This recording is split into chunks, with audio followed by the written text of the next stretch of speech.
এ তো দেখি শিকড় সহ ভুট্টা। ভুট্টা কি শুধু এমনি খাইলে হবে? এরকম শিকড় আগে উঠানো লাগবে, তারপরে শিকড় সহ ভুট্টা খাইতে হবে। হ্যালো এভরিওয়ান, কয়েকদিন আগে বাড়ি থেকে এই ভুট্টাগুলো আনছিলাম, এগুলোতে অনেকগুলো শিকড় হয়ে গেছে। আর এইদিকে এই যে ট্যাঙ্কের ব্যায়ামটা দেখতেছেন, এখানে কিন্তু ট্যাঙ্ক নাই, এখানে ট্যাঙ্ক রাখবো না। আর এখানে এই যে পোলার চালগুলো রাখবো, এগুলো বগুড়ার মানুষেরা বলে সাবলের চাল। তো যাই হোক, বাড়ি থেকে অনেকগুলো পোলার চাল নিয়ে আসছিলাম, এখন এই পোলার চালগুলো আমরা এই ট্যাঙ্কের বয়ামের মধ্যে রাখবো। এটাকে আবার ট্যাঙ্ক ভাবে কেউ ভুল করবেন না। তো এই যে ট্যাঙ্ক ট্যাঙ্ক না মানে এটা হচ্ছে চাল, পোলার চালগুলো এখানে একটু রাখবো, কিন্তু পোলার চালগুলো ওই বয়ামের তুলনায় একটু বেশি হয়ে গেছে, তাই প্রথমে কিছু একটু রাখার চেষ্টা করে তারপর হাত দিয়ে বাকিটুকু ভরায় ভরায় রাখতেছি। আর এই যে যেগুলো বাকি থাকবে সেগুলো আবার একটু পলিথিনে গিট্টু দিয়ে আরেক জায়গায় রাখতে হবে। এই জন্য আমি একটু হাত দিয়ে একটু নাড়াচাড়া করে দিলাম।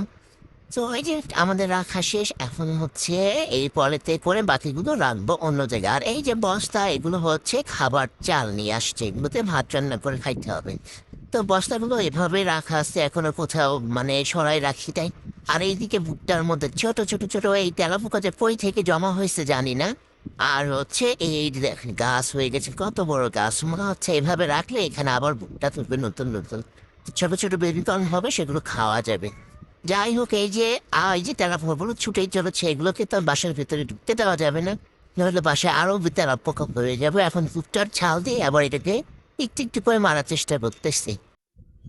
আর এই ছোট ছোট তেলাপোকা কিন্তু খুবই বিরক্তিকর, দেখবেন এটাও তো নিচে বসে থাকে। আর এগুলো হচ্ছে মারাও অনেক মুশকিল। তো এখন একটু চেষ্টা করতেছি যেন এদিকে এদিকে ছড়ায় না যায়। আর এদিকে বাহিরে এত বেশি রোদ উঠছে, আর এত রোদ এত গরম পড়ছে। আর এই যে মরিচ গাছটা কিছুদিন আগে এটার অবস্থা খুবই খারাপ ছিল, এবার বাড়ি থেকে আসার পরে দেখলাম যে এটার অবস্থা একটু হলেও উন্নতি হয়েছে, ভালোই হয়েছে, নতুন নতুন মানে পুষিয়ে আবার দিছে।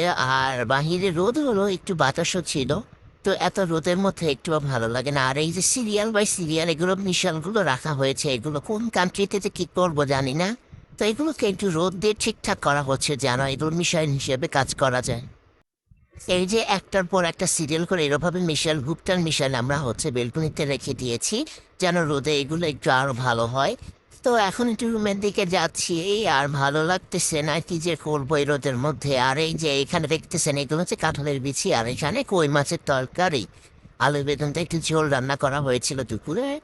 আর হচ্ছে এখানে বরবটি আলু দিয়ে ভর্তা বানানো হয়েছে শিলপাটায় বেটে। আর এখানে একটু চিলি ফ্লেক্স মরিচ ভাজা আর কি গুঁড়া।